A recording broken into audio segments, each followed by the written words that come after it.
Hello everyone, welcome back to NPC. तो आज हम आपके लिए एक वन शॉट वीडियो लेकर आए हैं जो कि है class 12th chapter first electric charges and fields. Okay, so in this chapter we are going to study so many topics. सब टॉपिक्स हम एक साथ कवर करने वाले हैं आज। ओके, सो वीडियो पूरा देखिएगा, आपको सारे कॉन्सेप्ट क्लियर हो जाएंगे। ओके, चलिए, first topic is electric charges. Okay, आप सभी को पता है इलेक्ट्रिक चार्जेस कहाँ से आए हैं, इलेक्ट्रिक चार्जेस का ओरिजिन क्या है। Actually electric charges are comes from atom. Okay, atom से आए हैं एंड एटम का कंस्ट्रक्शन आप सभी को पता है। एटम के सेंटर पे न्यूक्लियस होता है और न्यूक्लियस में neutron. Okay, neutron is the neutral particle and proton is positive particle. Neutron रहता है एंड प्रोटॉन रहता है, प्रोटॉन पॉजिटिव रहता है एंड न्यूट्रॉन न्यूट्रल रहता है, मतलब there is no charge on neutron. Okay, and electron are revolving around the nucleus. Electron क्या करते हैं, न्यूक्लियस के अराउंड रिवॉल्व करते हैं। Okay, so electric charge is nothing but it is a intrinsic property that attract the forces, or we can say attractive force or repulsive force. Okay, मतलब हम कह सकते हैं कि इलेक्ट्रिक चार्जेस जो हैं एटम की एक इंट्रिंसिक प्रॉपर्टी है which creates the force. Force को क्रिएट करती हैं। ओके, क्या करती है, फोर्स को क्रिएट करती है and that force is attractive as well as repulsive. Okay, so electric charge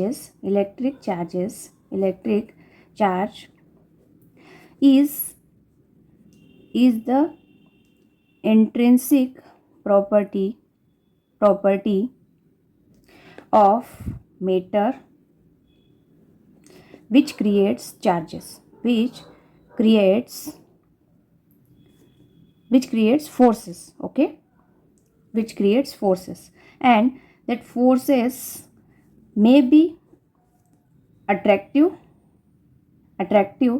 and it may be repulsive. Okay, attractive भी हो सकता है एंड रिपल्सिव भी हो सकता है, वो डिपेंड करता है चार्जेस के nature. Okay, so we have two type of charges. Okay, कितने टाइप के चार्जेस होते हैं, टू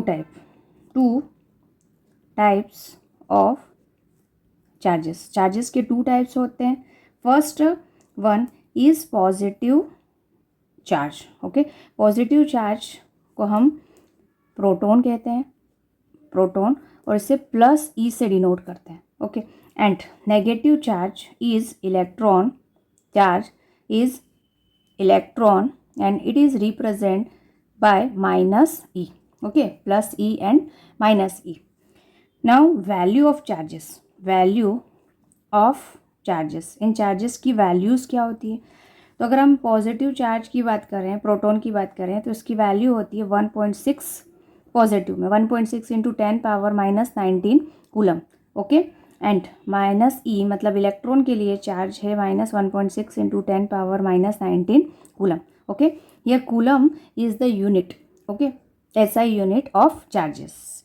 नाउ ये फोर्सेस अट्रैक्टिव एंड रिपल्सिव किस तरह से होते हैं। तो अगर आप पॉजिटिव चार्जेस को पास लेकर आए, ठीक है, या फिर नेगेटिव चार्जेस को, मतलब इलेक्ट्रॉन को पास लेके आए, तो फोर्स कौन सा होगा, repulsive. Okay, so repulsive force is generated, repulsive force. And if positive, एक पार्टिकल पॉजिटिव है, सेकंड नेगेटिव है, ठीक है, फर्स्ट नेगेटिव और सेकंड पॉजिटिव, ये भी कंडीशन हो सकती है, then force will be attractive. Force कैसा होगा, अट्रैक्टिव होगा, attractive force. Okay, now mass of charges के मासेस की बात करें तो मासेस होते हैं चार्ज के, mass of proton is equal to 1.67 into 10⁻−27 kg। Okay, and mass of electron is 9.1 into 10⁻−31 kg। Okay, this is the mass of proton and mass of electron. Okay, clear यहाँ तक। देखिए, जो भी substance है nature में, अगर हम देखें तो सभी सब्सटेंसेस, अगर आप किसी ऑब्जेक्ट को हाथ लगा रहे हो तो क्या होता है, आपको शॉक फील नहीं होता है। तो क्या उसमें चार्जेस हैं, जैसे ह्यूमन बॉडी भी कंडक्टर है। ओके।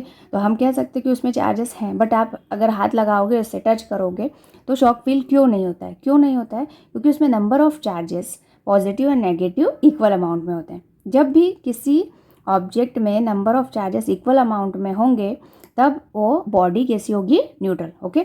और अगर आप किसी ऑब्जेक्ट से चार्जेस की वैल्यू को ले रहे हो, जैसे जैसे आपके पास 2 ऑब्जेक्ट है, ये ऑब्जेक्ट ए है और ये ऑब्जेक्ट है बी।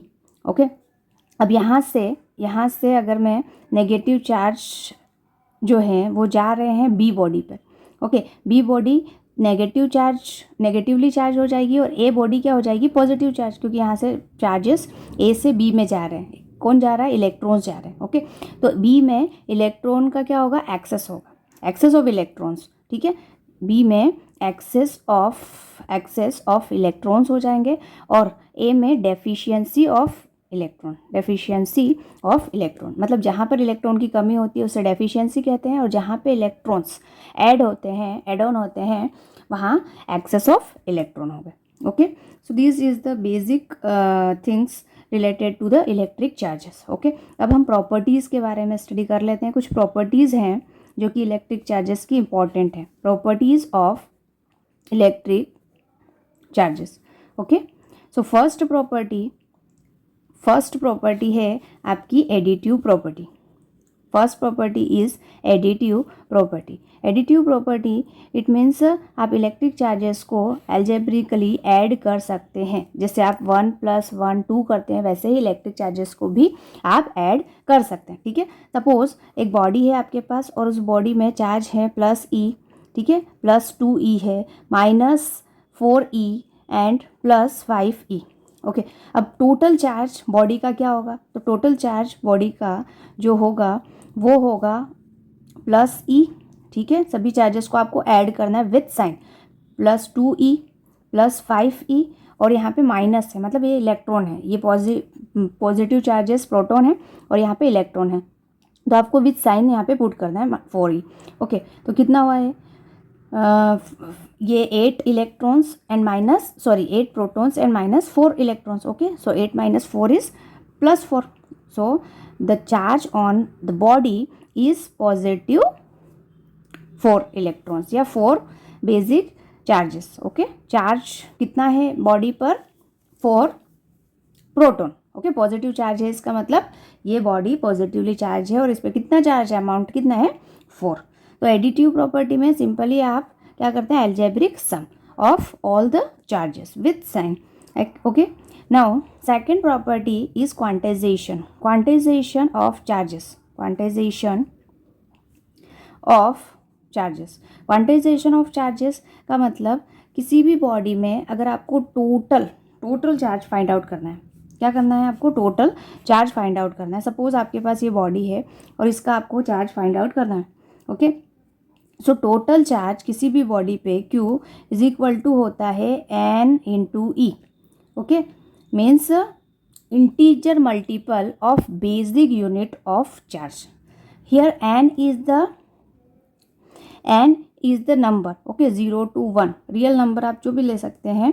ठीक है। 0 1 2 3 up to N infinity. Okay. And E is the basic unit मतलब E की वैल्यू कितनी होती है? 1.6 × 10⁻⁻19 कूलम। ओके। अभी हमने लिखा था पॉजिटिव और नेगेटिव पे चार्जेस की वैल्यू सेम रहती है, सिर्फ डिफरेंस क्या है? डिफरेंस है नेचर का। एक पॉजिटिव है तो दूसरा negative. Okay. So Q is equal to NE। Okay. अब किसी भी पार्टिकल में किसी भी बॉडी पे अगर चार्जेस हैं +E, ठीक है, इधर है +2E, यहाँ पे है -E, तो आप टोटल चार्ज तो कर सकते हैं। कितना हुआ? 2E। ओके। टोटल चार्ज इस बॉडी पे कितना है? +2E। ओके। सो 2 × E का E की वैल्यू का आप यहाँ पे पुट करेंगे, मल्टीप्लाई करेंगे तो टोटल चार्ज हो जाएगा। तो हमेशा किसी भी बॉडी पे टोटल चार्ज फाइंड करने के लिए आपको ये वाला फॉर्मूला, और जो चार्जेस हैं वो इंटीग्रल मल्टीपल होते हैं बेसिक यूनिट के। चार्ज कभी भी फ्रैक्शन में या डेसिमल पॉइंट में आपको नहीं मिलेंगे। Okay. Now third property is conservation of charges. Charges किसी भी बॉडी में कंजर्व रहते हैं। ठीक है।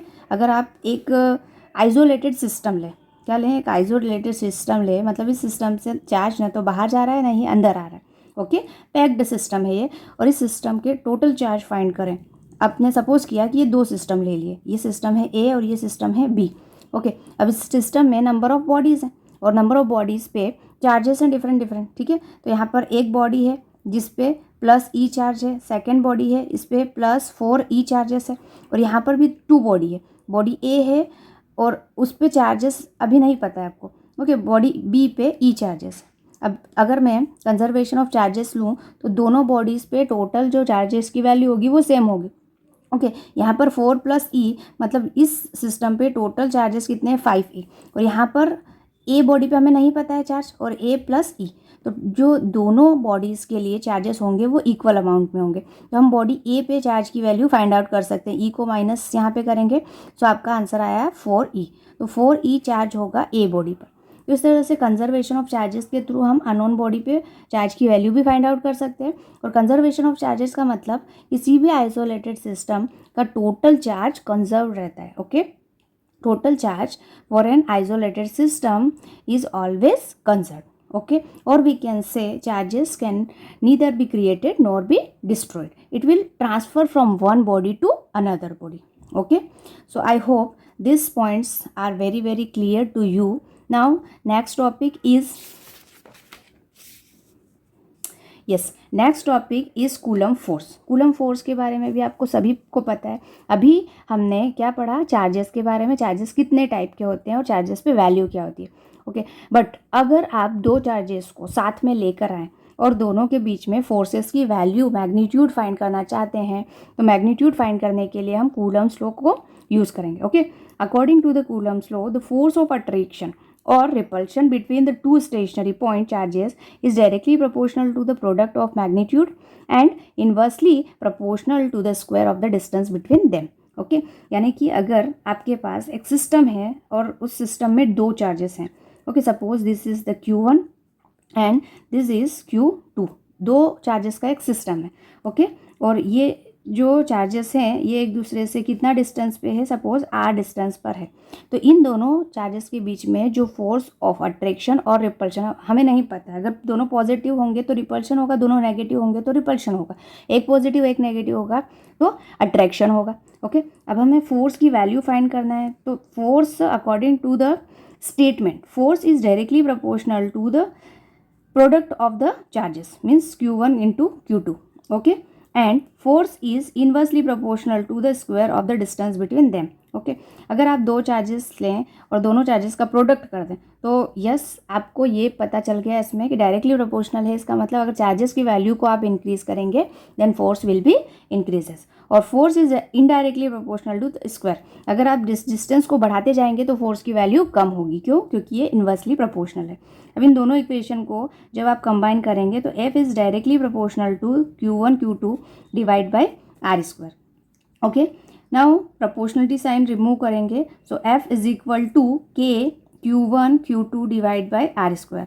Here K is the constant term, और K की जो वैल्यू होती है दैट इज आप K के प्लेस पे 1/4πε0 भी लिख सकते हैं। Here Q1 Q2 divide by R²। Okay, done. Here ε0 and value of K is fix. K की जो वैल्यू होती है दैट इज 9 × 10⁻⁹। अब K को अगर आप सब्जेक्ट करोगे तो K की यूनिट हो जाएगी newton metre square per coulomb. तो newton metre square per coulomb square is the unit. Okay, and ε0 का जो यूनिट होगा और इसकी जो वैल्यू होगी that is 8.85 × 10⁻⁻12। Okay, just opposite होता है K से, तो C²/N मतलब न्यूटन मीटर स्क्वायर। ओके, चलिए, अगर आपसे क्वेश्चन कहा जाए कि जो ε0 है वो क्या है और ε0 जो है उसका डायमेंशन फार्मूला क्या है, तो एक्चुअली यहाँ पे जो ε0 है इसको बोलते हैं permittivity of free space. It is the permittivity of free space और वैक्यूम और एयर। ओके, एयर में फ्री स्पेस, वैक्यूम, तीनों के लिए परमिटिविटी जो ε0 की वैल्यू है वो फिक्स रहती है और उसकी वैल्यू होती है 8.85 × 10⁻⁻12।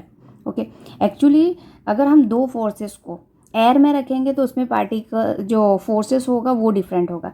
और अगर इन दोनों चार्जेस को आप वाटर के अंदर या किसी और लिक्विड के अंदर डाल दें तो फोर्स की वैल्यू डिफरेंट होगी। ओके, अगर आप दो चार्जेस को वाटर में डालें तो वाटर के जो मॉलिक्यूल्स हैं, ठीक है, उनके बीच में जो फोर्स ऑफ अट्रैक्शन या फोर्स ऑफ रिपल्शन है उसकी वैल्यू थोड़ी सी कम हो जाएगी, क्योंकि वाटर के मॉलिक्यूल्स जो है वो ज़्यादा रहेंगे as compared to the air. तो जो जिस प्रपोर्शन में ये फोर्स को डिक्रीज किया है वाटर के पार्टिकल्स, ठीक है, वो जो रीज़न है वो प्रॉपर्टी है, इंट्रिंसिक प्रॉपर्टी, क्या, epsilon not. Okay, epsilon not जो है it is the property of medium की प्रॉपर्टी। ओके, सो वैल्यू होती है एप्सिलॉन नॉट की ये। अगर आपको डायमेंशन फार्मूला फाइंड करना आ जाए तो क्या करोगे आप, डायमेंशनल फार्मूला। तो डायमेंशनल फार्मूला कैसे फाइंड करेंगे आप एप्सिलॉन नॉट का? एप्सिलॉन नॉट का आपको फार्मूला पता है, ये होता है c² मतलब कूलम स्क्वायर न्यूटन पर मीटर स्क्वायर। कूलम मतलब क्या है, होता है चार्ज। अब चार्ज का कैसे फाइंड करेंगे? तो करंट आपको पता है, करंट इज इक्वल टू क्या होता है, charge upon time. Okay, so charge का क्या हो जाएगा, चार्ज का formula Q is equal to I into T. Okay, तो चार्ज के लिए I मतलब ampere. Okay, so A into T हो जाएगा, स्क्वायर है तो क्या हो जाएगा यहाँ पे स्क्वायर। न्यूटन मतलब फोर्स का dimension formula ML/T-2। Okay, metre square मतलब लेंथ स्क्वायर, तो लेंथ के लिए L square. So epsilon naught is equal to A² T² divide by ML³ T-2। Okay, इसको सॉल्व करोगे तो आपके पास डायमेंशन फॉर्मूला आ जाएगा, m की पावर -1 L -3 और t पावर -2 पर गया तो t की power +4 and A²। It is the dimension formula of epsilon not. Okay, चलिए हियर आपके पास जो फोर्स का फॉर्मूला था that is 1/4 pi epsilon naught Q1 Q2 divide by R²। ये किसके लिए था, फोर्स, एयर के लिए। अगर हम मीडियम के लिए फोर्स की बात कर रहे हैं तो मीडियम के लिए ये फॉर्मूला चेंज हो जाएगा, 1/एप्सिलॉन हो जाएगा only. Okay, Q1 Q2 divide by R²।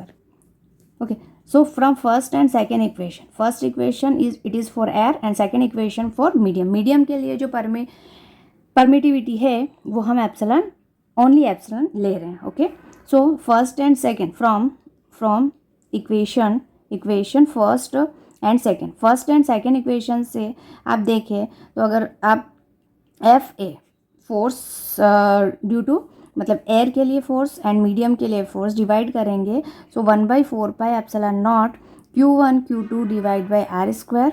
Charges की वैल्यू और डिस्टेंस तो सेम ही लिया है आपने, 1/4 pi epsilon Q1 Q2 divide by R²। Okay, so ये वाली टर्म कैंसिल, 4 पाई से 4 पाई कैंसिल, एप्सिलॉन ऊपर जाएगा। So FA divide by FM is equal to epsilon by epsilon not. Okay, तो ये जो एप्सिलॉन बाय एप्सिलॉन नॉट होता है इसको बोलते हैं एप्सिलॉन R भी बोलते हैं, रिलेटिव परमिटिविटी भी बोलते हैं इसे, रिलेटिव परमिटिविटी मतलब ये रिलेशन बता रहा है मीडियम और एयर के बीच में। और इसे K भी बोलते हैं, K is the dielectric constant. Okay, so this is all about the Coulomb's law. Coulomb's law में अभी हमने सिर्फ और सिर्फ स्केलर फॉर्म पढ़ा है, ये पूरा जो मैंने लिखा है वो स्केलर के लिए है। ओके, अगर वेक्टर के लिए कहें तो आगे हम देखते हैं नेक्स्ट स्लाइड में। चलिए, vector form of Coulomb's law, अभी क्या करना है आपको, vector form of Coulomb's law. अच्छा, vector form of Coulomb's law के लिए सपोज आपने दो चार्जेस को कंसिडर किया, एक Q1 है और दूसरा चार्ज है आपका Q2। ओके, अब अगर दोनों पॉजिटिव चार्जेस हैं तो Q1 Q2 पे फोर्स अप्लाई करेगा और इस डायरेक्शन में रिपल्सिव फोर्स है, मतलब अवे फ्रॉम द चार्ज, मतलब इस डायरेक्शन में फोर्स अप्लाई किया, किसने, Q1 ने किया, किस पे, Q2। तो फोर्स ऑन 2 ड्यू टू 1, इस तरह से हम वेक्टर में आप मतलब उसे शो करेंगे। ओके, अगर Q1 पे फोर्स Q2 लगाएगा तो force on 1 due to 2, charge 2 ने 1 पे फोर्स लगाया, तो इस तरह से हम रिप्रेजेंट करेंगे। और दोनों चार्जेस के बीच का डिस्टेंस हम सपोज ले लेते हैं R। ओके, अब अगर वेक्टर फॉर्म में, पोजीशन वेक्टर के फॉर्म में देखें, तो यहाँ से अगर मैं इस पॉइंट से देखूँ तो ये सपोज R1 R1 से आप 2 पे जा रहे हो तो R1 2 ले लीजिए। इधर आप कहाँ से जा रहे हो, डिस्टेंस इधर यहाँ से यहाँ तक Q1 तक, तो R2 2 से 1, सो R21 ले लीजिए ये वाला डिस्टेंस। ओके, चलिए फोर्स फाइंड करते हैं। तो force on 1 due to 2 is equal to 1/4 formula वही रहेगा, 1/4 epsilon naught Q1 Q2 divide bye, अब यहाँ पे डिस्टेंस क्या आएगा, तो देखो इसके ये फोर्स की जो डायरेक्शन है F12 की डायरेक्शन ये है, तो इस डायरेक्शन में जो डिस्प्लेसमेंट वेक्टर है, पोजीशन वेक्टर है, वो ले लीजिए आप, R21 है तो आप R21 ले सकते हैं। ओके, इसको आप चेंज भी कर सकते हैं, कोई इशू नहीं है। चलिए R12 का स्क्वायर होता है तो यहाँ पे स्क्वायर, अब ये वेक्टर फॉर्म में लिखा है, वेक्टर फॉर्म सिंपल अगर आप स्केलर में लिखते हैं तो ये फॉर्मूला सफिशिएंट है, बट वेक्टर लगाया है तो यहाँ पे आपको डायरेक्शन भी देनी होगी। डायरेक्शन के लिए आप R21 कैप लेंगे। ओके, अब इससे आप ओपन करेंगे तो आपने ये फॉर्मूला पढ़ा है कि A cap is equal to A vector divide by mod of A, modulus, it mean simple आप A ले रहे हो। Okay, A vector upon A, इसको इस तरह से भी हम रिप्रेजेंट कर सकते हैं। तो इस इक्वेशन को आप कैसे लिखोगे, F12 is equal to force 4 epsilon naught Q1 Q2 divide by R21, ठीक है, R21 स्क्वायर, R21 ये केप को क्या लिख सकते हो आप, R21 vector divide by mod of R21 यहाँ भी स्क्वायर है, यहाँ पर पावर 1 है, तो दोनों का पावर ऐड हो जाएगा, बेस सेम है, पावर ऐड हो जाएगा, तो आपका फाइनल पावर क्या होगा, 1/4 epsilon naught Q1 Q2 divide by R21 and power क्या हो जाएगा 3R21 vector. Okay, so this is F12। Now similarly अगर आपको इस सेकेंड चार्ज पे फोर्स लगाना है, फोर्स निकालना है, so F21 is equal to same आएगा, थोड़ा सा आपको चेंज करना पड़ेगा इसमें पोजीशन वेक्टर में, Q1 Q2 यहाँ पर आ जाएगा R12 vector. Okay, R12 vector.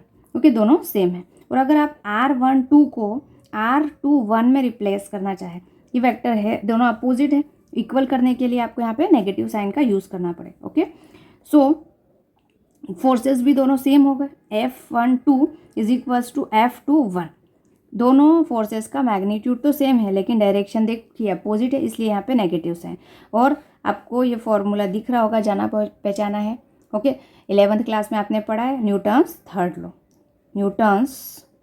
Third law, इसका मतलब कूलम्स लॉ न्यूटन के थर्ड लॉ को फॉलो करता है। Okay, so this is the vector form of coulomb force.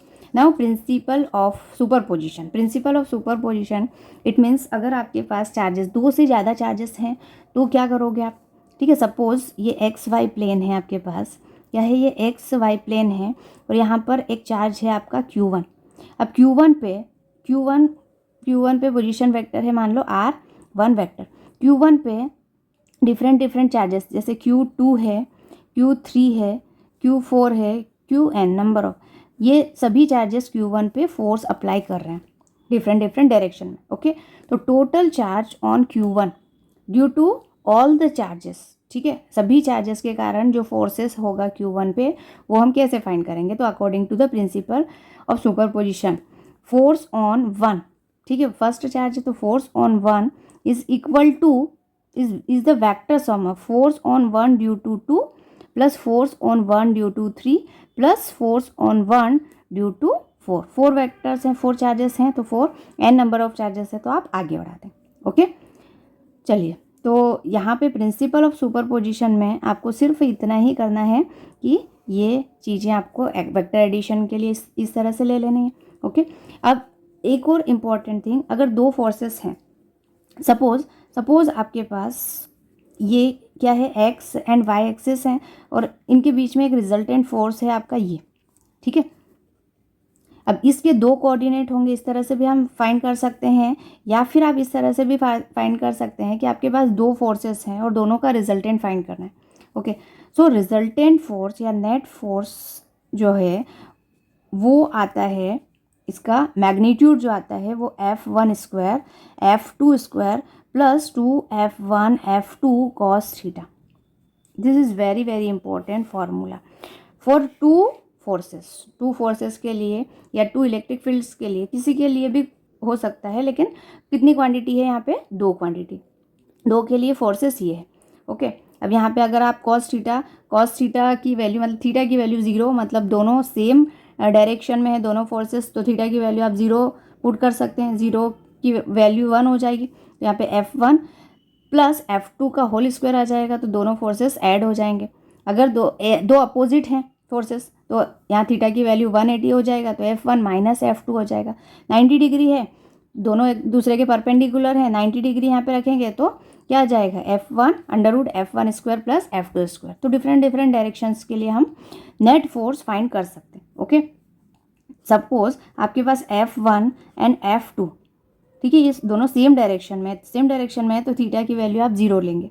Theta की वैल्यू 0 लेंगे तो जो नेट फोर्स आएगा आपको वो आएगा F1 प्लस F2, ठीक है, जब वैल्यूज यहाँ पे पुट करेंगे। अब सपोज एक फोर्स है आपका ये F1 और दूसरा फोर्स है F2, डिफरेंट डायरेक्शन में। सो 180 के लिए आप नेट फोर्स फाइंड करेंगे F1 माइनस F2, जो बड़ा है उसमें से छोटे को माइनस करना है।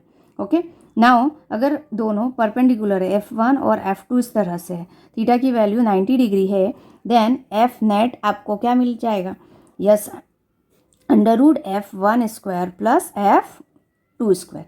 ओके, क्लियर है यहाँ तक? चलिए, next topic is electric field. It is very important. Electric field क्या होता है, इलेक्ट्रिक फील्ड के बारे में हम जानेंगे। चलिए, इलेक्ट्रिक फील्ड क्या होता है? तो इलेक्ट्रिक फील्ड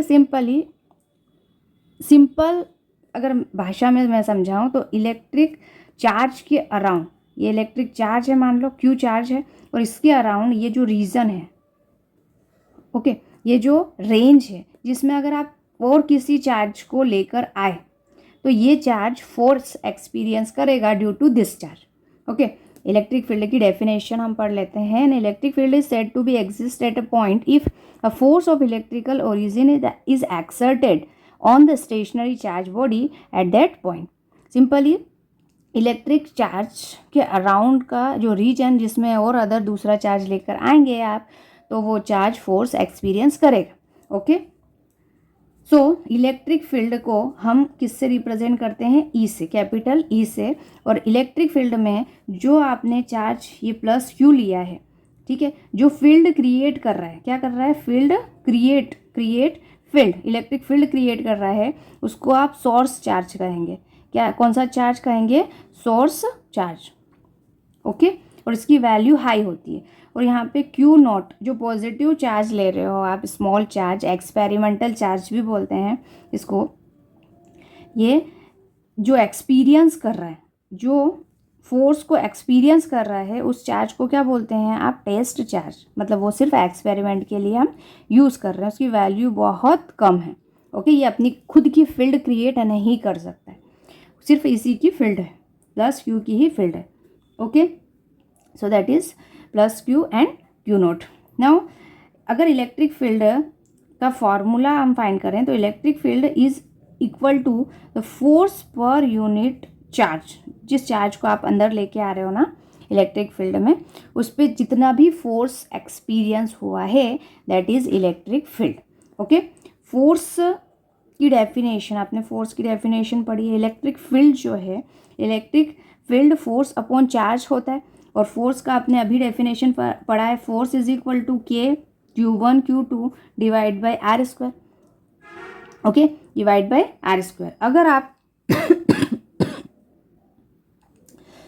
वन सेकेंड,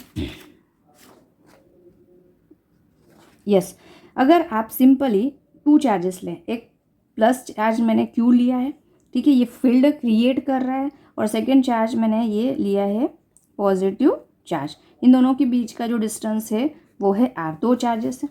अब 2 चार्जेस के बीच में, इन दोनों के बीच में जो फोर्स होगा, force between this 2 charge particles, इन दोनों के बीच में जो फोर्स होगा, that is force F is equal to K capital Q naught divide by R square. Okay, electric field की डेफिनेशन क्या होती है, तो E is equal to F by Q naught. Okay, vector form में, और scalar form में only आप value को कंसिडर करेंगे। So E is equal to F के प्लेस पे आप वैल्यू रखेंगे K Q naught divide by R square, और divide by Q naught, Q naught से Q naught cancel.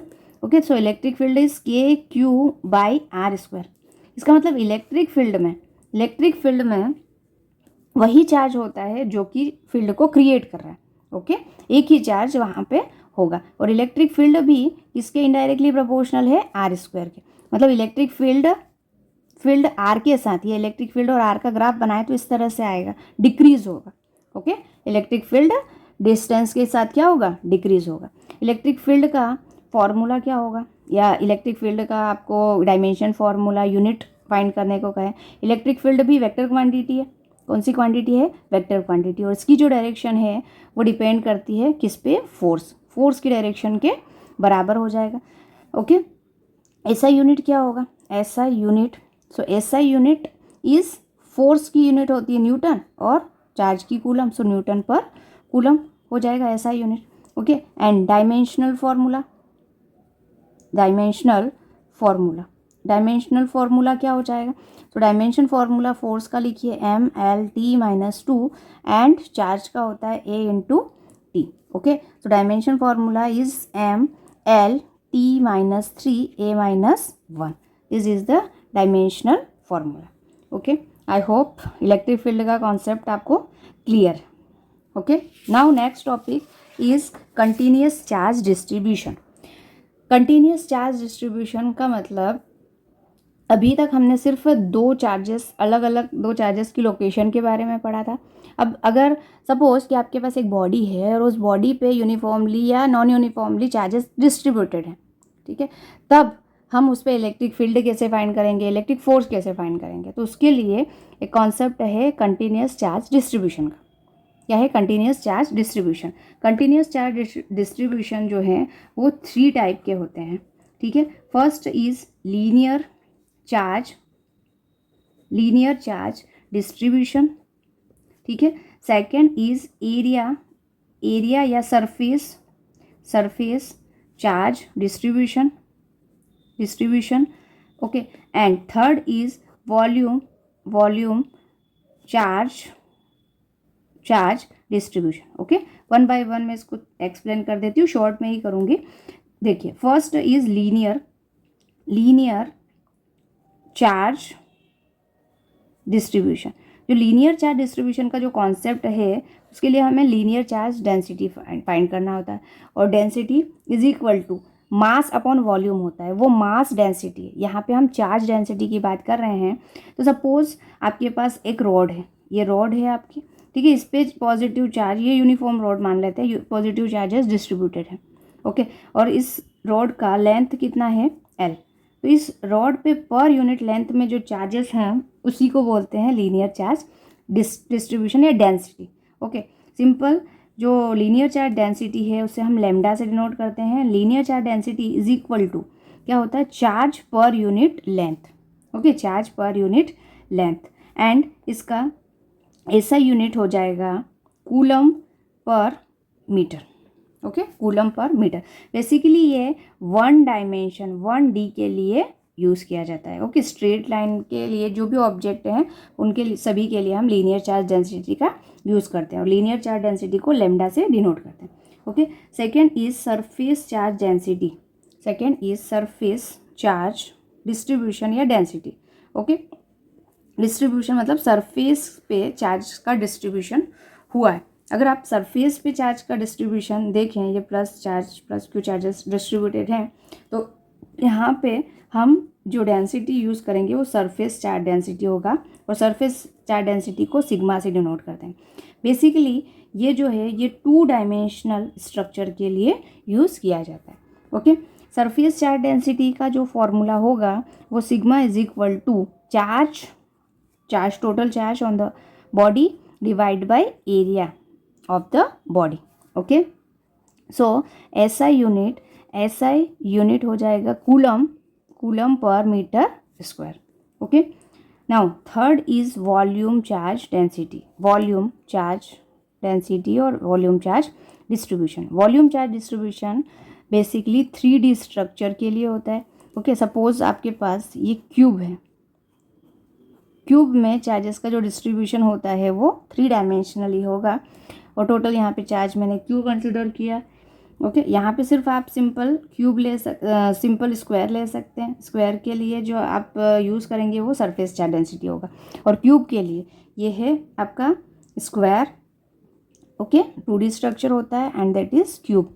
Cube is 3D structure. तो यहाँ पे वॉल्यूम चार्ज डेंसिटी को रो से डिनोट करते हैं, और volume charge density rho is equal to charge upon volume. Okay and SI unit is coulomb per meter cube. Okay, now this is the continuous charge distribution. Okay, now next topic is dipole. Okay, dipole क्या होता है? तो simply dipole is a pair of equal and opposite charges separated by a small distance, finite distance, is called an electric dipole. Okay, simply we have two charges. Okay, first one is negative charge and second one is positive charge. Okay आपके पास दो charges हैं, एक है negative और एक है positive charges. दोनों के मैग्नीट्यूड सेम है, बस नेचर अपोजिट है। ओके डायरेक्शंस अपोजिट है। Okay and both are separated by a finite distance. Suppose इन दोनों के बीच का जो डिस्टेंस है वो है 2a। कितना डिस्टेंस है? 2a। सिंपली अगर मैं सेंटर से बात करूं तो नेगेटिव चार्ज का डिस्टेंस है a एंड पॉजिटिव चार्ज का डिस्टेंस है a। Okay so total distance क्या हो गया? 2a। एंड डाइपोल, ये जो डाइपोल है मतलब ये सिस्टम जो है, इसकी स्ट्रेंथ बताने वाला, इसकी स्ट्रेंथ को मेज़र करने वाला जो फैक्टर है that is called dipole strength. Okay उसको हम क्या बोलते हैं? इलेक्ट्रिक डाइपोल स्ट्रेंथ या electric dipole moment.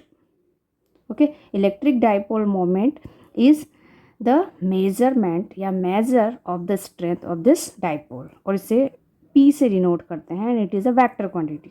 Electric dipole moment P जो है वो होता है फर्स्ट चार्ज, वन चार्ज, इन दोनों में से आप कोई भी एक चार्ज ले लें, Q, एंड दोनों के बीच का डिस्टेंस 2a। दोनों के बीच का डिस्टेंस कितना है? 2a। Actually this distance is a vector quantity. हमें पता है कि dipole moment is a vector quantity, but ये जो डाइपोल मोमेंट है ये इस फॉर्मूले से बना है, उस फॉर्मूले में भी कोई एक क्वांटिटी क्या होनी चाहिए? वेक्टर होनी चाहिए। तो क्यू तो स्केलर है। ओके मैं बताना भूल गई पहले, जो चार्ज होता है ना electric charge, it is a scalar quantity. Electric charge जो है स्केलर क्वांटिटी है, तो इलेक्ट्रिक चार्ज तो नहीं हो सकता, तो ये डिस्टेंस जो है वो क्या है? वेक्टर। और डिस्टेंस डाइपोल की जो डायरेक्शन है वो क्या होती है? तो डाइपोल के लिए जो डायरेक्शन होती है, direction of dipole is always negative. Okay negative to positive charge. Okay negative charge to positive charge, negative से पॉजिटिव चार्ज की तरफ होती है। ओके और इलेक्ट्रिक फील्ड का जो डायरेक्शन है वो होता है positive pay away from the charge and negative पे टूवर्ड्स द चार्ज। ओके चलिए डाइपोल का आपने डाइपोल मोमेंट फाइंड कर लिया, नेगेटिव पॉजिटिव फाइंड कर लिया। अब SI यूनिट, डाइपोल का SI यूनिट क्या होता है? तो सिंपली चार्ज के लिए कूलम और डिस्टेंस के लिए आप मीटर यूज़ करते हैं, so coulomb into meter is the unit SI unit of dipole moment. Okay it is a vector quantity. Okay vector अभी आपने बताया ये वेक्टर क्वांटिटी है। एंड डायमेंशन फार्मूला, तो डायमेंशन फार्मूला इस चार्ज का होता है A इंटू टी, और डिस्टेंस तो M तो यहाँ पे है नहीं, L है और T है और A है। ओके सो डाइपोल मोमेंट का ये डायमेंशन फार्मूला हुआ। ओके अगर मैं एक सिस्टम की बात करूँ जिसमें दो चार्जेस हैं, तो टोटल चार्ज क्या होगा? डाइपोल का टोटल चार्ज क्या होगा? Total charge of the system. So total charge is 0 because positive charge और नेगेटिव चार्ज दोनों को आप ऐड करोगे तो आंसर 0 ही होगा। Okay and total electric field 0 होगी या नहीं होगी? ओके टोटल इलेक्ट्रिक फील्ड 0 नहीं होगी। अगर पॉजिटिव चार्ज पे बात करें तो पॉजिटिव चार्ज के लिए अवे एंड नेगेटिव चार्ज के लिए टूअर्ड। ओके सपोज आपके पास ये नेगेटिव चार्ज है और ये पॉजिटिव चार्ज है। ओके और इन दोनों के बीच में किसी इस पॉइंट पे A पॉइंट पे आपको फाइंड करना है इलेक्ट्रिक फील्ड। ओके तो इलेक्ट्रिक फील्ड ये पॉजिटिव से अवे फ्रॉम द चार्ज होता है, नेगेटिव से टूवर्ड्स, दोनों की डायरेक्शन सेम है, E positive and E negative is same. Okay तो टोटल इलेक्ट्रिक फील्ड क्या हो जाएगा, ई प्लस ई माइनस, दोनों के लिए प्लस और माइनस दोनों के लिए जो इलेक्ट्रिक फील्ड डेवलप हुई है दोनों को आप ऐड करेंगे। Okay, so this is the dipole moment. Clear है? ओके, नाउ डाइपोल के लिए आपके पास दो कंडीशंस होंगी। डाइपोल एक तो एक्सिस पॉइंट पे, डाइपोल के एक्सिस पॉइंट पे किसी भी पॉइंट पे आपको इलेक्ट्रिक फील्ड को फाइंड आउट करना होगा, एंड सेकेंड कंडीशन है डाइपोल के इक्वेटोरियल लाइन मतलब बाइसेक्टर लाइन पर इलेक्ट्रिक फील्ड को फाइंड आउट करना होगा। ओके, सो फर्स्ट हम फाइंड आउट करते हैं एक्सिस पॉइंट पे। सपोज आपके पास डाइपोल है, ओके, और डाइपोल में जो चार्ज है negative charge and this is positive charge. Okay, ये डाइपोल का स्ट्रक्चर है। टोटल डिस्टेंस डाइपोल की कितनी है, 2a, और ये जो सेंटर O है, सेंटर O से सपोज r डिस्टेंस पर, यहाँ पर अगर मैं एक्सिस को आगे बढ़ाऊँ, फॉरवर्ड प्रोसीड करूँ, तो इस पॉइंट P पे, ओके, सपोज इस पॉइंट P पे हमें क्या फाइंड करना है, इलेक्ट्रिक फील्ड। ओके, और ये जो पॉइंट P है वो डाइपोल के सेंटर से r डिस्टेंस पर है। ओके, समझ में आ गया क्या फाइंड करना है आपको, electric field at point P due to this dipole. Okay, अब इलेक्ट्रिक फील्ड कैसे फाइंड करेंगे, तो इलेक्ट्रिक फील्ड का फॉर्मूला हमारे पास होता है। इलेक्ट्रिक फील्ड में और इलेक्ट्रिक फोर्स में हम हमेशा फॉर्मूले में मैग्नीट्यूड की वैल्यू को फाइंड आउट करेंगे एंड डायरेक्शन के लिए हम एरो यूज़ करेंगे। ओके, अगर मैं पॉइंट P के लिए बात करूँ, पॉजिटिव चार्ज Q के कारण P पे जो इलेक्ट्रिक फील्ड प्रोड्यूस होगा वो अवे फ्रॉम द चार्ज होगा, मतलब इलेक्ट्रिक फील्ड की डायरेक्शन पॉजिटिव चार्ज के लिए E, प्लस के लिए अवे फ्रॉम द चार्ज इस डायरेक्शन में होगा, और नेगेटिव के लिए towards the charge, negative charge के लिए इलेक्ट्रिक फील्ड इस डायरेक्शन में होगा। अब आपको पता है कि ये पॉजिटिव चार्ज इसके पास में है, तो इलेक्ट्रिक फील्ड ज़्यादा होगा या कम होगा, बताओ। जो इलेक्ट्रिक फील्ड होता है वो R के इनडायरेक्टली प्रोपोर्शनल। अगर इलेक्ट्रिक फील्ड में R की वैल्यू कम है तो इलेक्ट्रिक फील्ड ज़्यादा होगा, ये डिस्टेंस कम है तो electric field due to positive charge is greater than electric field due to negative charge. Okay, so easily we can say that E plus is greater than E minus. Okay, आगे समझ में क्यों हुआ। Now अब ये आपको सब पूरा डिस्क्रिप्शन आपको लिखना है जो जो मैंने बोला है, ठीक है। यहाँ पर इतना टाइम नहीं रहता है कि मैं हर एक चीज़ लिख सकूँ, तो चलिए, और मैं नोट्स भी आपको प्रोवाइड कर दूँगी। नाउ आपको इलेक्ट्रिक फील्ड फाइंड करना है, तो अगर मैं ई पॉजिटिव के लिए इलेक्ट्रिक फील्ड फाइंड करना चाहूँ तो इलेक्ट्रिक फील्ड क्या होगी, तो 1/4 pi epsilon not, okay, Q by, यहाँ पे आपको पॉजिटिव नेगेटिव नहीं लिखना है, साइन विथ साइन पुट नहीं करना है, ओनली आपको चार्ज की वैल्यू लिखनी है। तो क्यू बाई ई पॉजिटिव के लिए या ये वाला डिस्टेंस हम कंसिडर करेंगे, और ये वाला डिस्टेंस फाइंड आउट करने के लिए आपको आर में से ए को माइनस करना पड़ेगा। Okay, so distance is R minus A का स्क्वायर।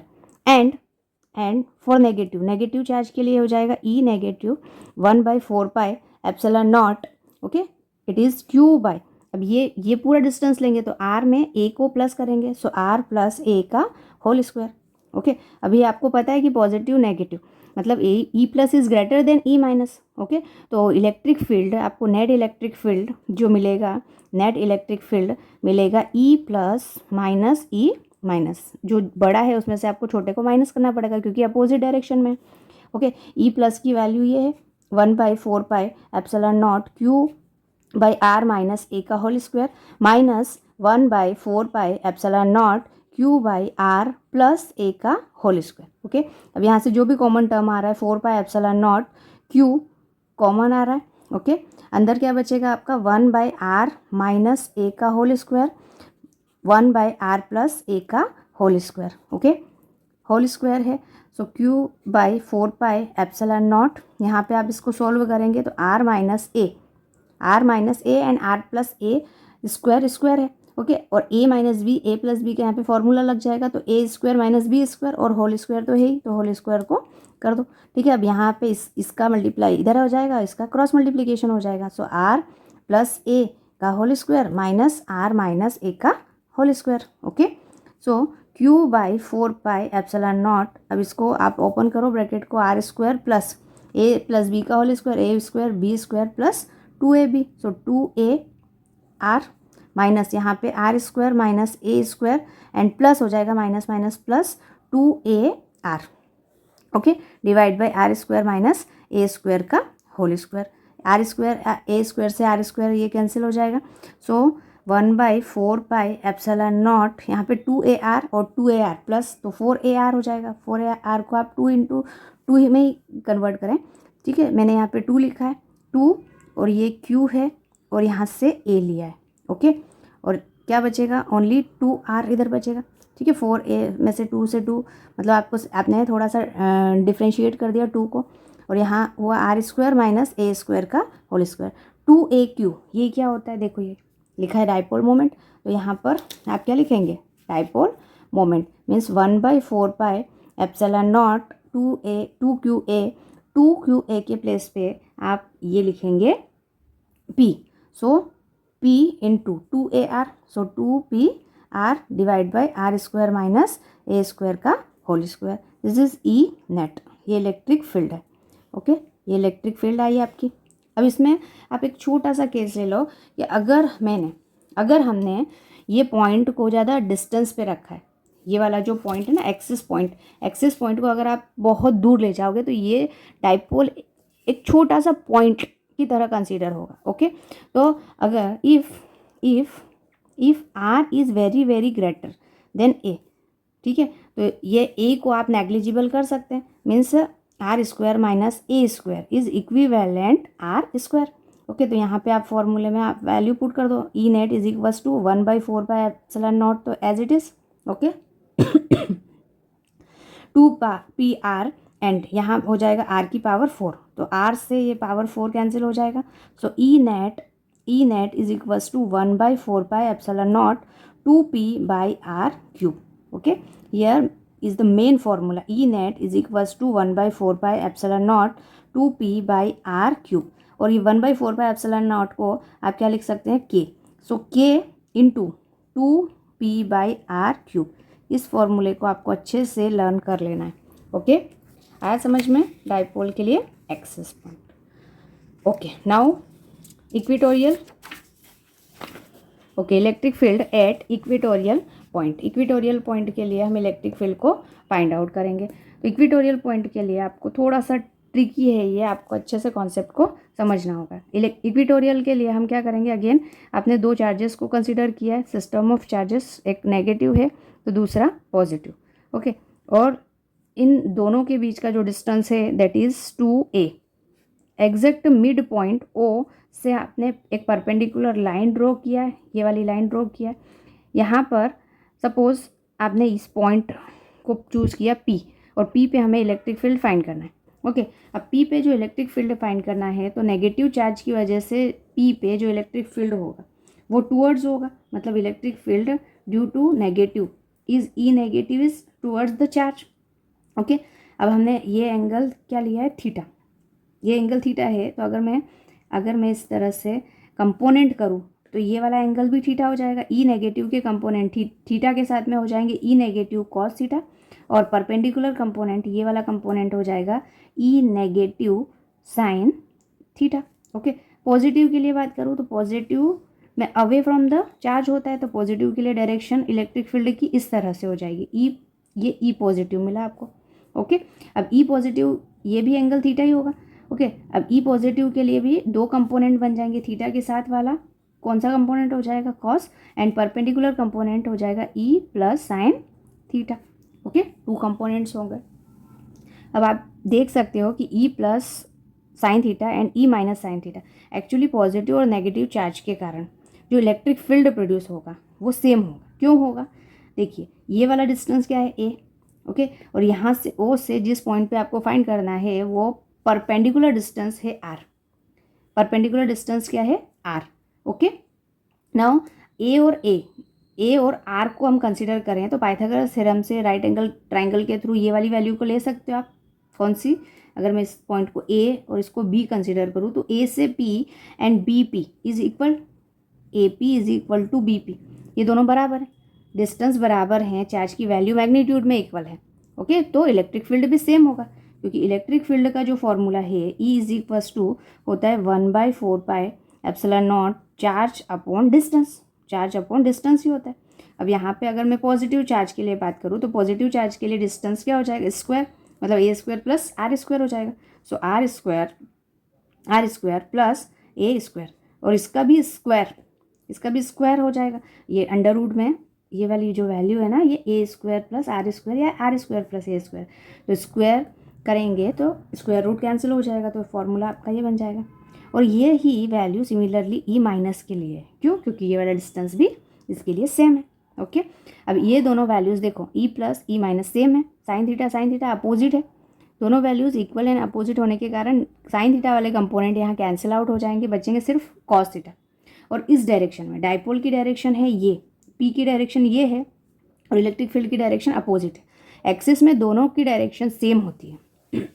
अभी हमने जो एक्सिस के लिए फॉर्मूला कंसिडर किया है, एक्सिस के लिए आप देख सकते हो कि E plus here E plus is greater then E minus. Okay, so electric field की डायरेक्शन ये होगी और डाइपोल की डायरेक्शन भी ये है, सेम डायरेक्शन, पी की और ई की डायरेक्शन सेम है।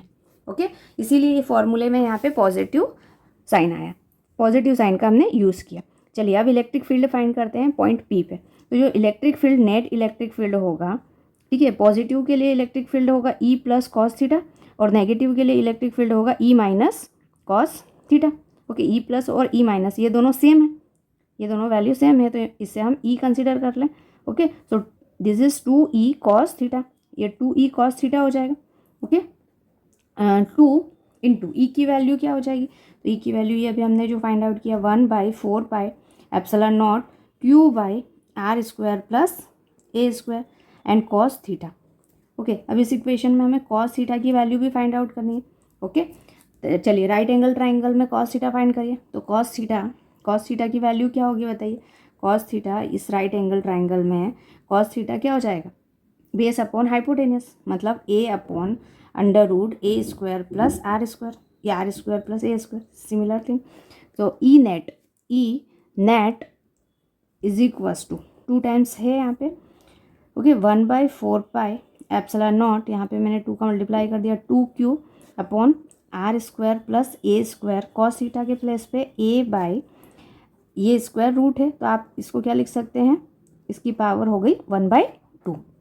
Okay, E net is equal to 1/4 pi epsilon naught, ये हो जाएगा 2a3, डाइपोल मोमेंट बन गया, और यहाँ R square plus A square, ये बेस सेम है तो पावर यहाँ 1 है, यहाँ 1/2, 1 + 1/2 is 3/2 and we get net electric field is equal to 1/4 pi epsilon naught, 2a3 के प्लेस पे आप डाइपोल मोमेंट यूज़ कर सकते हैं, and here R square plus A square 3/2। अगर मैंने इस डाइपोल को पॉइंट साइज का कंसिडर किया, कब? जब पी पॉइंट काफ़ी ज़्यादा डिस्टेंस पे है। ओके, देन या if R is very very greater than A, okay, then we have to substitute R square plus A square is equivalent to R square, सिर्फ आर स्क्वायर लिख दो आप। तो E net is equal to 1/4 pi epsilon not P by, यहाँ पे R square और ये इसकी पावर 3/2, तो 2 से 2 कैंसिल, मतलब आर क्यूब हो गया है। ठीक है, तो फाइनली आपका जो फॉर्मूला है वो ये आया, p/r³।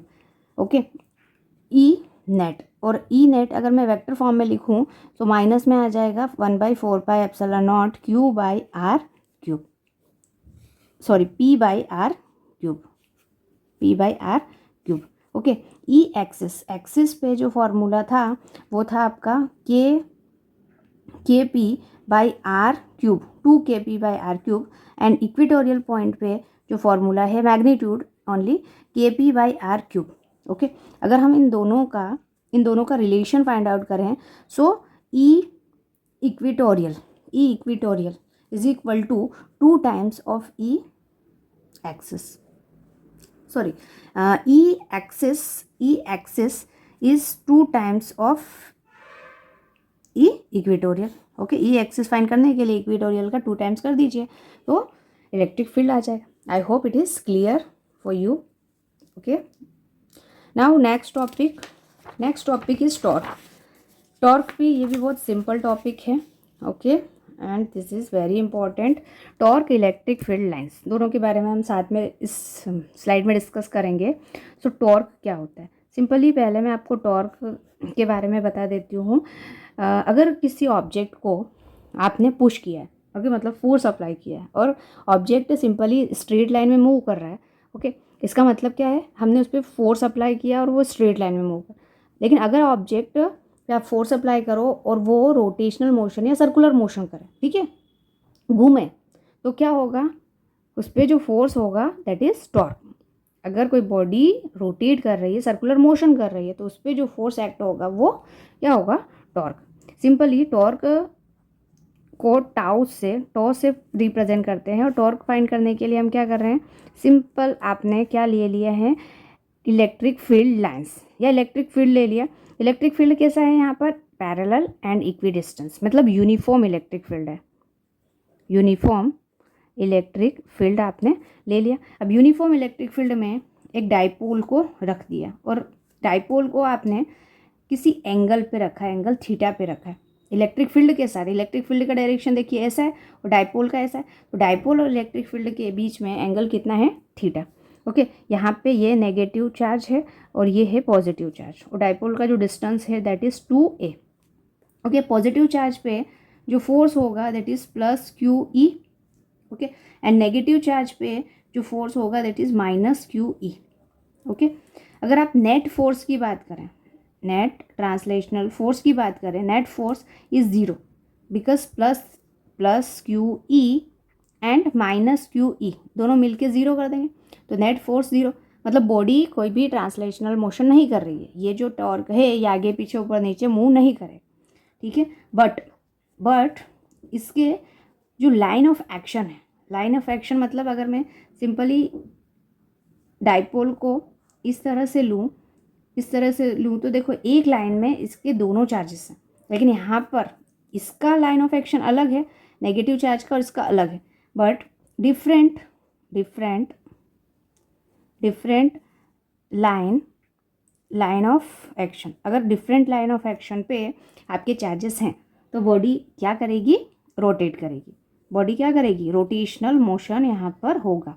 कैसा मोशन होगा, रोटेशनल मोशन। और रोटेशन मोशन के लिए जो फोर्स रिस्पॉन्सिबल है दैट इज टॉर्क। ओके, अब रोटेशन मोशन के लिए टॉर्क रिस्पॉन्सिबल है, तो टॉर्क का जो फॉर्मूला होता है, torque is equal to force into perpendicular distance, force into perpendicular distance. Torque को टॉ से रिप्रेजेंट करते हैं, फोर्स के लिए F, और परपेंडिकुलर डिस्टेंस यहाँ पे क्या हो जाएगा, परपेंडिकुलर डिस्टेंस हो जाएगा ये वाला, ठीक है, थीटा के सामने ये परपेंडिकुलर हो गया, तो परपेंडिकुलर डिस्टेंस इसका साइन वाला कंपोनेंट, सो 2a sign theta. Okay, so torque आपको मिला, फोर्स की वैल्यू भी आप लिख सकते हैं, फोर्स की वैल्यू Q इंटू ई होती है, सो Q इंटू ई। ओके, कोई भी आप सिर्फ मैग्नीट्यूड में लिख रहे हैं तो प्लस माइनस लिखने की ज़रूरत नहीं, QE into 2a sign theta. Okay, इसको आप थोड़ा सा रीअरेंज करेंगे तो आपके पास 2AQ हो जाएगा into E into sine theta. Okay, torque is equal to 2AQ होता है P means dipole moment into E sine theta. Okay, so torque is equal to, अब AB साइन थीटा को आप क्या लिख सकते हैं, AB साइन थीटा को आप लिख सकते हैं P cross E in form of vector. Okay, cross product का रिजल्ट हमेशा क्या होता है, vector quantity. Okay, so P cross E is equal to torque and torque is a vector quantity. Okay, तो टॉर्क आपके पास जो आया है वो क्या है, वेक्टर क्वांटिटी, और इस क्वांटिटी का SI यूनिट क्या होगा, SI यूनिट, टॉर्क का SI यूनिट क्या होगा, P का डाइपोल मोमेंट का जो SI यूनिट होता है, या फिर सिंपली फोर्स का जो SI यूनिट होता है न्यूटन, और डिस्टेंस का मीटर, तो टॉर्क का न्यूटन इंटू मीटर होगा।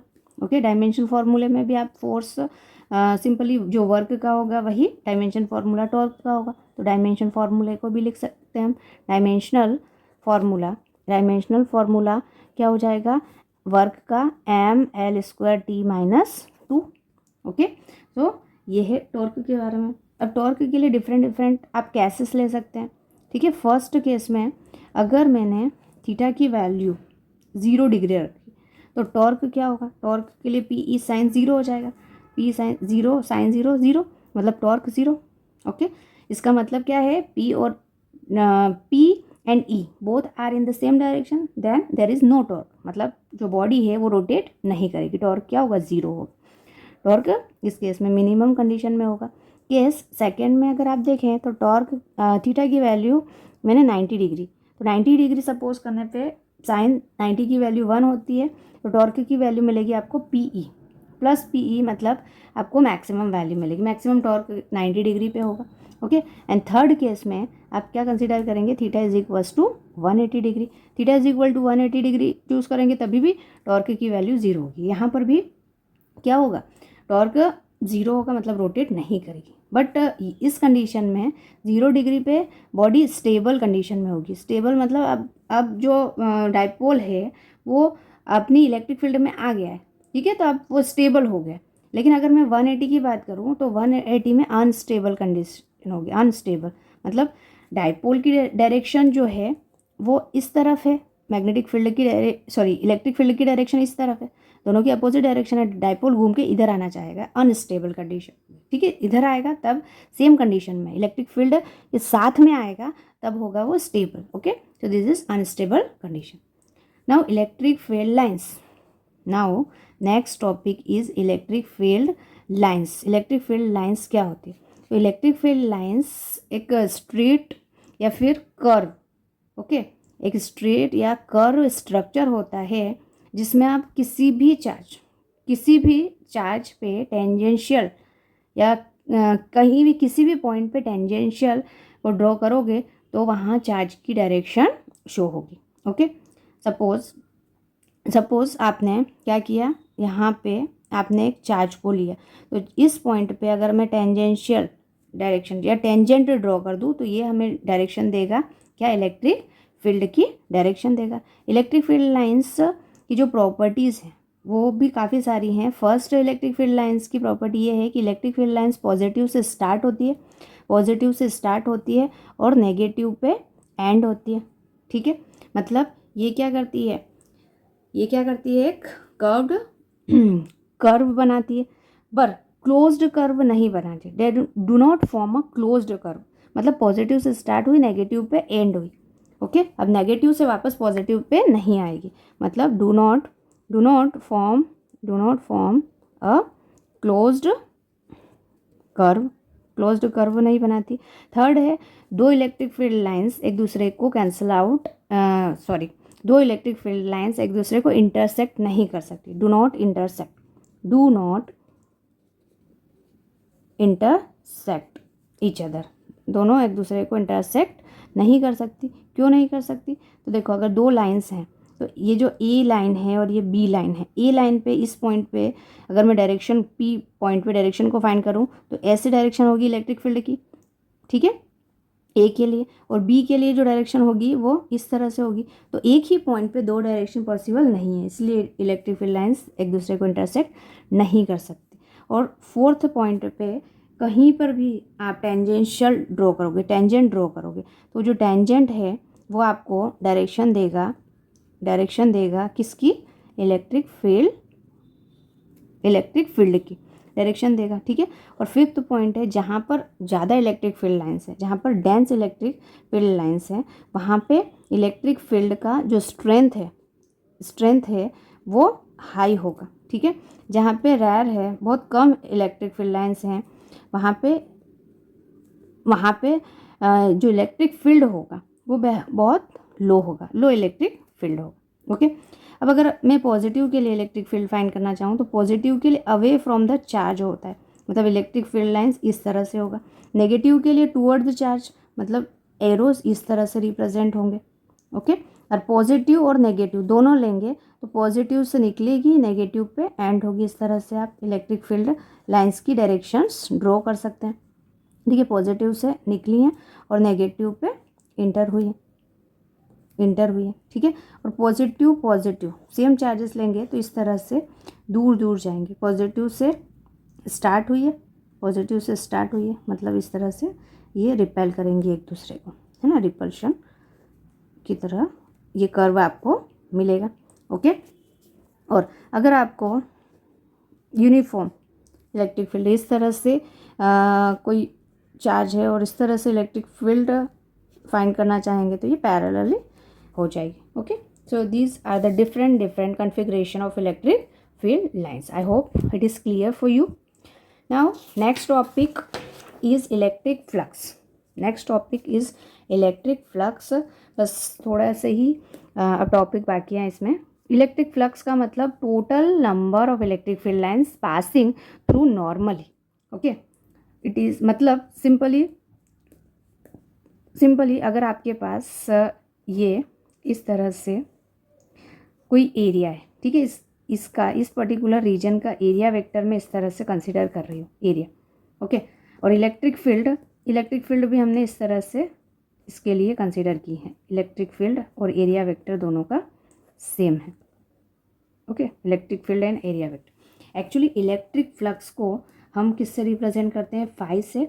और इलेक्ट्रिक फ्लक्स डिपेंड करता है इलेक्ट्रिक फील्ड पे, and electric flux is also depend on the area कि कितने एरिया से पास हो रही है. अगर आप एरिया को ज़्यादा बड़ा कर लोगे तो ज़्यादा इलेक्ट्रिक फील्ड लाइन्स होंगी. मतलब जो फ्लक्स है वो एरिया पे भी डिपेंड करता है, और इलेक्ट्रिक फील्ड को आप स्ट्रेंथ बढ़ा लोगे तो भी ज़्यादा से ज़्यादा number of electric field lines पास होंगी, तभी भी फ्लक्स इंक्रीज होगा. यानी कि flux depends on two factor, electric field and area vector. Okay, and if we combine both electric field and area vector then phi is equal to E dot A. ये जो formula लिखा है मैंने वो कब आएगा? जब इलेक्ट्रिक फील्ड और area vector are in the same direction. Okay, और ये किसके लिए है? ये किसके लिए है? कांस्टेंट जब इलेक्ट्रिक फील्ड हो तब है. कांस्टेंट इलेक्ट्रिक फील्ड के लिए पाई का ये वाला फॉर्मूला हम यूज़ करेंगे. ओके, अब एक कंडीशन ऐसी भी हो सकती है कि आपका एरिया वेक्टर तो इसी डायरेक्शन में है. एरिया वेक्टर जो है ये है आपका एरिया वेक्टर. एरिया वेक्टर मतलब जैसे ये सरफेस है तो सरफेस के अपवर्ड डायरेक्शन में, ठीक है, नॉर्मली डायरेक्शन जो होती है वो एरिया की होती है. एरिया वेक्टर हमेशा सरफेस के परपेंडिकुलर होता है. एरिया वेक्टर की पर्टिकुलर डायरेक्शन होती है. एरिया वेक्टर सरफेस के क्या होता है? परपेंडिकुलर. तो एरिया वेक्टर की डायरेक्शन, और सपोज इलेक्ट्रिक फील्ड की डायरेक्शन ये है, इलेक्ट्रिक फील्ड की डायरेक्शन ये है, और इलेक्ट्रिक फील्ड एरिया के साथ कितना एंगल बना रहा है? मान लो थीटा एंगल बना रहा है. ओके, तो इलेक्ट्रिक फील्ड का हम वो कंपोनेंट लेंगे जो एरिया वेक्टर के पैरेलल में है, एरिया वेक्टर के साथ में है. Okay, along the area vector component आप इलेक्ट्रिक फील्ड का लेंगे. ओके, तो थीटा के साथ में जो कंपोनेंट होता है वो ई कॉस थीटा होता है. सो ई कॉस थीटा इंटू ए. यहाँ पे फ्लक्स की वैल्यू जो फ्लक्स है, फ्लक्स ई डॉट ए, और यहाँ कॉस थीटा आ जाएगा. कॉस थीटा इंक्लूड हो जाएगा क्योंकि हम कंपोनेंट वही लेंगे जो एरिया वेक्टर के अलोंग है. तो ई ए कॉस थीटा और फाई इज इक्वल्स टू, अगर ए बी कॉस थीटा है, दो वेक्टर का हमने डॉट प्रोडक्ट पढ़ा है, A dot B is equals to A B cos theta. So E dot A is equals to E dot A, E vector dot A vector. Okay, चलिए यहाँ से हमें ये पता चला कि ये ई है और ए है, ये दोनों तो वेक्टर क्वांटिटीज़ हैं, और वेक्टर क्वांटिटी का अगर आप डॉट प्रोडक्ट करेंगे तो आपको रिजल्ट स्केलर मिलेगा. इसका मतलब जो फ्लक्स है वो कैसी क्वांटिटी है? स्केलर क्वांटिटी है. ओके, स्केलर क्वांटिटी है, और इसका यूनिट क्या है? SI unit. तो एसआई यूनिट आपका हो जाएगा इलेक्ट्रिक फील्ड का. इलेक्ट्रिक फील्ड का यूनिट होता है newton per coulomb. Okay, newton per coulomb, और एरिया का metre square, newton metre square per coulomb. ये फ्लक्स का डायमेंशन फार्मूला, एसआई यूनिट हो गया. ओके, डायमेंशन फार्मूला भी आप फाइंड कर सकते हैं. डायमेंशन फार्मूला क्या होगा? डायमेंशन फार्मूला न्यूटन के लिए एम एल, मतलब फोर्स के लिए M L T minus two. Okay, metre square मतलब लेंथ एल स्क्वायर, और चार्ज के लिए divide by A into T. Okay, इसको आप सॉल्व करेंगे. So A L cube T minus 3 A minus 1, ये हुआ डायमेंशन फार्मूला. ओके, अभी तक ये वाला जो हमने किया था यहाँ पर इलेक्ट्रिक फील्ड कांस्टेंट. अब ये भी पॉसिबिलिटी हो सकती है कि इलेक्ट्रिक फील्ड क्या हो सकता है? इलेक्ट्रिक फील्ड वेरिएबल हो सकता है. ठीक है, for variable electric field, when variable electric field हो तब हम इलेक्ट्रिक फ्लक्स का जो फॉर्मूला यूज़ करेंगे that is phi is equals to E dot D A. यहाँ पर डी एस भी लिखते हैं कभी कभी, तो D A, E dot D A. Okay, So this is your variable flux. So this is the electric flux. Now Gauss law या Gauss law, जो भी आप इसको प्रोनाउंसिएशन करते हैं, गाउस लॉ जो है इलेक्ट्रिक फ्लक्स से रिलेटेड है. Gauss law is very very important for examination. इसके एप्लीकेशंस काफ़ी आते हैं एग्जाम में 3 मार्क्स में. जो गाउस जो है, गाउस ने एक लॉ दिया, उसके अकॉर्डिंग टोटल फ्लक्स फाई की वैल्यू जो है, total flux through a closed surface is 1/ε0 times of the net charge enclosed by the closed surface. Okay, इसका मतलब है कि जो टोटल फ्लक्स है किसी भी क्लोज्ड सरफेस में, जो टोटल फ्लक्स है वो डिपेंड करता है या फिर वो होता है इक्वल क्यू इनसाइड जितना भी चार्जेस है डिवाइड बाय ε0. ओके, ये है गाउस लॉ आपका. ओके, अब क्या किया, गाउस लॉ के लिए हमें कुछ इम्पोर्टेंट बातें ध्यान रखनी है. पहली ये है कि गाउस लॉ में अगर आप सिमेट्री लेंगे, जैसे कि आपने स्क्वायर ले लिया, स्फीयर ले लिया, सर्कल ले लिया, सिमेट्री लेंगे तो ये गाउस लॉ के थ्रू, एप्लीकेशंस के थ्रू इलेक्ट्रिक फील्ड हम इजीली फाइंड कर सकते हैं. ओके, सपोज हमने एक ये गाउस लॉ लिया है, मतलब एक पॉजिटिव चार्ज लिया है. पॉजिटिव चार्ज के अराउंड आर रेडियस पे हमने ये Gaussian surface, spherical Gaussian surface को कंसीडर किया. कौन सा? Spherical Gaussian surface. Okay, we have to consider spherical Gaussian surface. Spherical Gaussian surface हमने कंसीडर किया रेडियस आर का. Okay, so electric field for this is E is equal to 1/4πε0 Q/r². Electric field का formula ये होता है. Okay, plus Q charge है और are distance पर इलेक्ट्रिक फील्ड कितना होगा ये. ओके, नाउ इलेक्ट्रिक फ्लक्स का फॉर्मूला हम कंसिडर करेंगे. तो electric flux phi is equal to होता है E.dA. Okay, E.dA. और जो आपको गॉसियन सरफेस या गॉस लॉ के थ्रू प्रूफ करना है वो क्यू इनसाइड अपॉन ε0. इसका मतलब क्या है कि गॉसियन सरफेस आपको एक कंसीडर करना पड़ेगा गॉस लॉ के अकॉर्डिंग, और इनसाइड जितना भी चार्जेस है उन सभी चार्जेस को आपको ऐड करना है. ओके, सपोज आपके पास एक सरफेस है और उसमें एक माइनस क्यू चार्ज है और प्लस क्यू चार्ज है. ओके, तो टोटल फ्लक्स इसके थ्रू क्या हो गया? 0, क्योंकि टोटल चार्ज कितना होगा inside? 0 plus Q minus Q it is 0. Total को ऐड कर देंगे.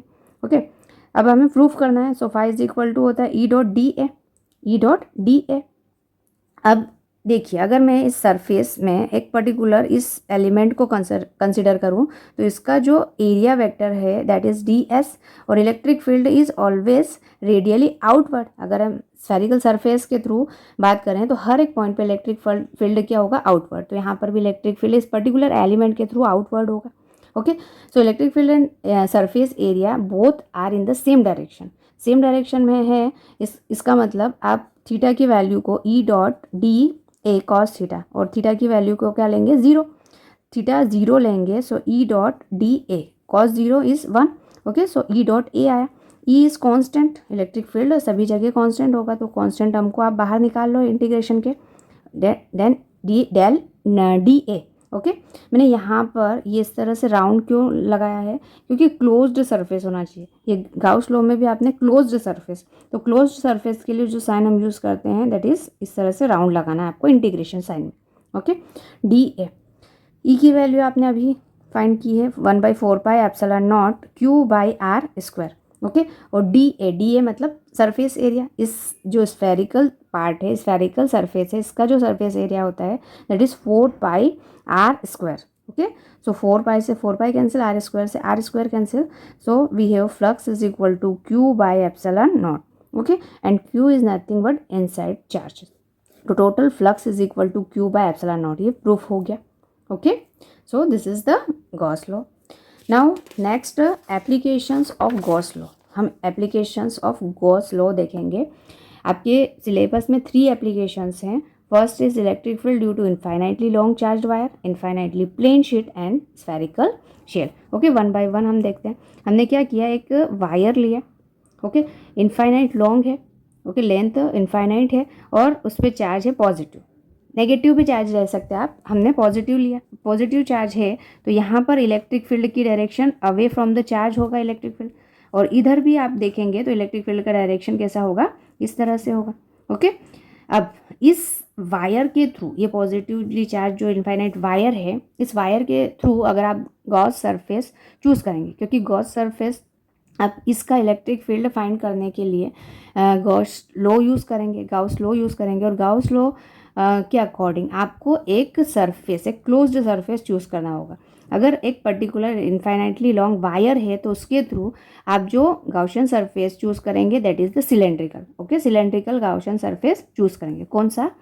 सिलेंड्रिकल गाउशियन सरफेस हमने चूज़ किया, तो ये सरफेस हमने ले लिया सिलेंड्रिकल। अब सिलेंडर में 3 सरफेसेस होते हैं, ठीक है। जैसे अगर आप इसको सपोज करो सिलेंडर है, तो इसमें एक ये ऊपर वाला सरफेस, नीचे वाला सरफेस सर्कुलर पार्ट होता है और एक ये कर्व्ड पार्ट होता है। 3 सरफेसेस होते हैं। ओके, तो अगर आप यहाँ पर इस पर्टिकुलर सरफेस पे देखोगे, मतलब ये सर्कल पे देखोगे, तो सर्कल पे इलेक्ट्रिक फील्ड, तो सभी जगह इलेक्ट्रिक फील्ड यही डायरेक्शन है।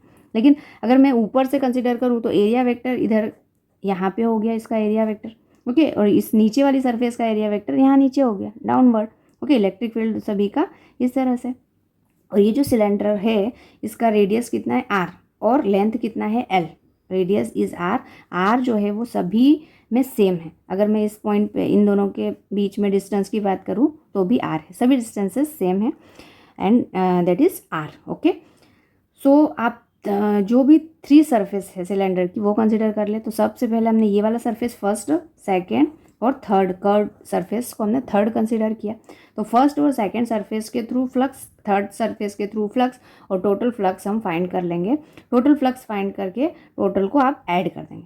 ओके, आपको इलेक्ट्रिक फील्ड फाइंड करना है, तो पहले फ्लक्स फाइंड कर लो और फिर हम फॉर्मूले में वैल्यू पुट कर देंगे। ठीक है, चलिए अब अगर मैं टोटल फ्लक्स की बात करूँ या नेट फ्लक्स की बात करूँ, तो net flux due to first surface, due to second surface and due to third surface. Okay, flux is equal to होता है charge upon epsilon naught, Q upon epsilon naught, हमने ये भी फाइंड किया। और flux E dot D A, ये भी हमने फाइंड किया है। ओके, आपको इलेक्ट्रिक फील्ड फाइंड करना है तो आप ई डॉट डी ए वाला फॉर्मूला लगाएंगे यहाँ पे। अब देखिए, flux through 1, flux through 2 and flux through 3। अब फ्लक्स थ्रू 1 हम फाइंड करेंगे, तो 1 के लिए हम यही ई का फॉर्मूला लगाएंगे, ई dot D A, E dot D A.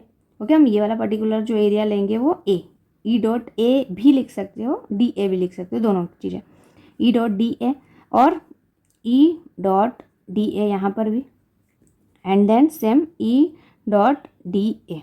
Okay, D A ले रहे हैं तो यस डी ए ले लेते हैं यहाँ पर। ओके, ये सरफेस हमने सरफेस एरिया को डी ए कंसिडर किया। अब अगर मैं फर्स्ट सरफेस के थ्रू देखूँ तो इलेक्ट्रिक फील्ड और एरिया वेक्टर दोनों का जो डायरेक्शन है वो परपेंडिकुलर है, दोनों के बीच में एंगल कितना है? 90 डिग्री। ओके, तो यहाँ पर हो जाएगा ई डी ए कॉस 90, और कॉस 90 की वैल्यू होती है 0। कॉस 90 की वैल्यू क्या होती है? 0। So E dot D A cos 90, cos 90 की 0, मतलब ये दोनों टर्म्स कैंसिल आउट हो जाएंगी। थर्ड जो कर्व्ड सरफेस है उसके थ्रू फ्लक्स मिलेगा आपको, और वो मिलेगा ई डॉट डी ए कॉस, देखो यहाँ पर एरिया वेक्टर इस डायरेक्शन में है और इलेक्ट्रिक फील्ड भी इस डायरेक्शन में, मतलब सेम डायरेक्शन में, मतलब एंगल क्या है? 0। तो ये 90 डिग्री वाली टर्म तो 0 हो जाएंगे, बट यहाँ पर कॉस 0 की वैल्यू 1। तो फ्लक्स जो होगा, टोटल फ्लक्स आपके पास आएगा वो हो जाएगा ई डॉट डी ए, यहाँ कॉस 0 की value 1। Okay, so electric field is uniform, तो इलेक्ट्रिक फील्ड को आप बाहर कर लेंगे and this is D A. Okay, अब डी ए मतलब एरिया वेक्टर। अब एरिया वेक्टर क्या होगा यहाँ पे? तो जो सिलेंडर है उसका एरिया वेक्टर होता है 2 पाई आर एल। टोटल जो एरिया वेक्टर होता है सिलेंडर का वो क्या होता है? 2 pi R L. So flux तो चल ही रहा है इधर, flux phi is equals to 2 pi R L. तो यहाँ से इलेक्ट्रिक फील्ड आएगा आपका, इलेक्ट्रिक फील्ड क्या आ जाएगा आपका? E is equals to phi upon 2 pi R L. और फाई को आप चार्ज के रिस्पेक्ट में क्या लिख सकते हैं? Q by epsilon naught. So 2 pi epsilon not R into L. Okay, और अभी जो डेंसिटी आपने सरफेस चार्ज डेंसिटी फाइंड की, surface charge density sigma is equal to होता है चार्ज बाय एरिया। तो charge is equal to A into sigma हो सकता है, सॉरी ये लेंथ के रिस्पेक्ट में है तो आप लीनियर चार्ज डेंसिटी यूज़ करेंगे। सो लैम्डा, एंड लेंथ कितना है यहाँ पर? इसका एल है, तो क्यू बाई एल हो जाएगा, Q by L. Okay, so this is not a, Q is equal to lambda into L. तो क्यू के प्लेस पे आप क्या पुट करोगे, lambda into L, and this is 2 pi epsilon not R L, L से L cancel. So electric field finally electric field क्या आई आपकी, lambda by 2 pi epsilon not R. ये आपका फाइनल फार्मूला है इलेक्ट्रिक फील्ड का, किसके लिए, infinitely long spheric charge wire.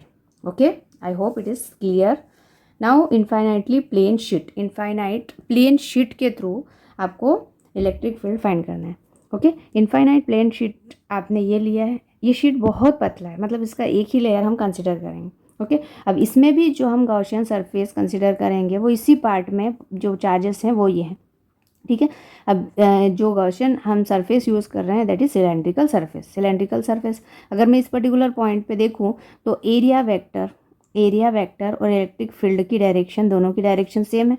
और यहाँ पर पी डैश पे देखूँ तो electric field and area vector दोनों की डायरेक्शन क्या है, सेम है। ओके, सो यहाँ पे टोटल फ्लक्स हो जाएगा, बताइए क्या होगा, ई डॉट ए प्लस ई डॉट ए। ओके, तो टोटल फ्लक्स क्या हो जाएगा, 2E ओके, सिंपली आप इस तरह से भी इसको कर सकते हैं, इंटीग्रेशन लेके D A. Okay, total area जो है वो ए ही होगा। तो और यहाँ पे दोनों के बीच में एंगल कितना है, दोनों सेम एंगल 0 डिग्री पे है, तो cos 0 की वैल्यू 1। सो ई 2E हो जाएगा, 2E dot D A. Okay, so 2E और D A, area vector, total area vector क्या हो जाएगा आपका, only A. So phi is equals to आपका आंसर ये आया। नाउ इलेक्ट्रिक फील्ड फाइंड करना है, तो electric field is equals to 5/2 A हो जाएगा। और फाई की वैल्यू क्या होती है, charge upon epsilon not. Okay, मतलब Q बाई एप्सिलॉन नॉट, तो 2 एप्सिलॉन नॉट इंटू ए। अब सरफेस चार्ज डेंसिटी आप यूज़ करो, sigma is equal to charge upon area, so charge is equal to sigma into A. Charge की value के place पे आप sigma into A put कर देंगे, sigma into A, 2 epsilon not A. Okay, A से A cancel, so electric field आया आपका sigma by 2 epsilon not. Okay, ये थीन शीट है, इसके थ्रू जो इलेक्ट्रिक फील्ड आएगा that is sigma by 2 epsilon naught. अगर शीट के दोनों तरफ चार्जेस होते हैं तो sigma by 2 epsilon naught. Spherical shell, next application is spherical shell. हमने स्फेरिकल शेल के लिए इनसाइड और आउटसाइड गॉसियन सरफेस कंसिडर किए। इनसाइड इलेक्ट्रिक फील्ड, अगर मैं इनसाइड के लिए बात करूँ तो इनसाइड में चार्जेस 0, तो इलेक्ट्रिक फील्ड भी क्या होगा, 0।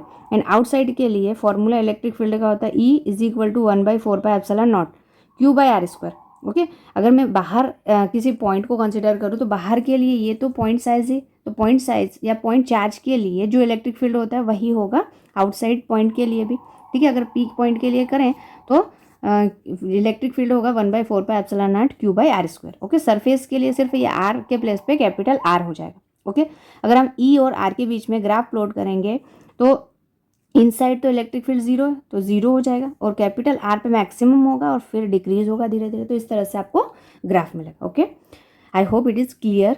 चलिए, सारे जो टॉपिक्स हैं इस चैप्टर के आपके कवर हुए हैं। नेक्स्ट वीडियो में और कुछ सीखेंगे।